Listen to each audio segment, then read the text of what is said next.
আমরা তো ডালের বড়া অনেক রকম করে খাই। তো এই ডালের বড়ার সাথে যদি কিছু সবজি অ্যাড করা যায়, তাহলে কিন্তু দেখবেন যে এই ডালের বড়াটা খেতে অনেক অনেক মজার হয়েছে।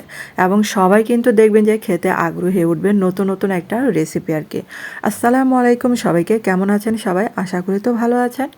আর এই ডালের বড়ার জন্য আমি এখানে কিছু পুঁই শাক পাতা নিয়েছি। আপনারা চাইলে এখানে যে কোনো শাক বা যে কোনো সবজি নিতে পারেন। তারপরে এখানে দিলাম বাঁধাকপি কুচি। আর এখানে দিলাম মুসুরির ডাল বাটা ছিল, সেটা দিয়ে দিলাম এখানে 1 কাপের মতো হবে। তারপর এখানে বেশ কিছুটা কাঁচামরিচ কুচি দিলাম। আর দিলাম এখানে পেঁয়াজ কুচি। আর এখানে আদা বাটা দিলাম। তারপর এখানে হলুদের গুঁড়া দিলাম 1 চা চামচের মতো হবে। আর এখানে দিলাম 1 চা চামচের একটু বেশি হবে লাল মরিচের গুঁড়া দিলাম। তারপর দিলাম স্বাদ মতো লবণ আর একটু দিলাম জিরা বাটা। আর এখানে একটা জিনিস স্কিপ করে ফেলেছি, সেটা হচ্ছে আমি কিন্তু পরে চালের গুঁড়া দিয়েছিলাম। আর এখানে 1/2 কাপের মতো চালের গুঁড়া দিয়ে দেবেন। আর এখন দিলাম কিছুটা ধনেপাতা কুচি দিয়ে ভালো করে মাখিয়ে নিতে হবে। আর আপনাদের কাছে ছোট্ট একটা রিকোয়েস্ট, যারা আমার চ্যানেলে আজ নতুন ভিডিও দেখছেন কিন্তু এখন আমার চ্যানেলটাকে সাবস্ক্রাইব করেনি, তাদের কাছে প্লিজ অনুরোধ রইল চ্যানেলটাকে সাবস্ক্রাইব করে আমার পাশে থাকবেন।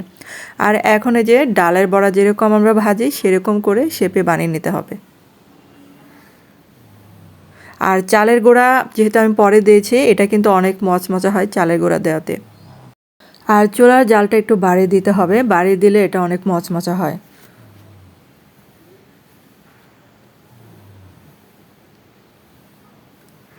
আর এখন এই যে উল্টে দিতে হবে। আর এখন যেহেতু ইফতারি সিজন, আমরা তো সবসময় ডালের বড়া খাই। তো ডালের বড়ার সাথে যদি এরকম কিছু সবজি অ্যাড করা যায়, তাহলে দেখবেন যে কী যে ভালো লাগে। আর সবজি খাওয়া কিন্তু অনেক উপকার। আর এই সময় মানে যে কোনো কিছুতে একটু সবজি অ্যাড করা গেলে স্বাস্থ্যের জন্য কিন্তু ভালো হয়। তারপর এগুলা হয়ে গেছে ভাজা, তো আমি এখন চুলা থেকে নামিয়ে ফেলছি এগুলা।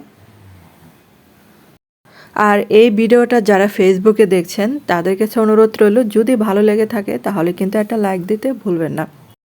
আর আমরা কি করি, ইফতারির সময় কিন্তু একঘেয়েমি জিনিস কিন্তু ভালো লাগে না। তো একটা জিনিস যদি একটু অন্যরকম করে দেওয়া যায়, দেখবেন যে ওই খাবারের প্রতি অনেক অনেক আকর্ষণ বাড়ে সবারই। আর রোজা রেখে কিন্তু প্রতিদিনই কিছু না কিছু নতুন নতুন কিছু খাবার খেতে ইচ্ছা করে। তো এরকম করে বানিয়ে দিতে পারেন পরিবারের সবার জন্য। আর আমার এই ভিডিওটা আপনাদের কাছে কেমন লাগলো অবশ্যই কিন্তু কমেন্ট করে জানাবেন। আর যদি ভালো লেগে থাকে তাহলে কিন্তু একটা লাইক দিতে ভুলবেন না।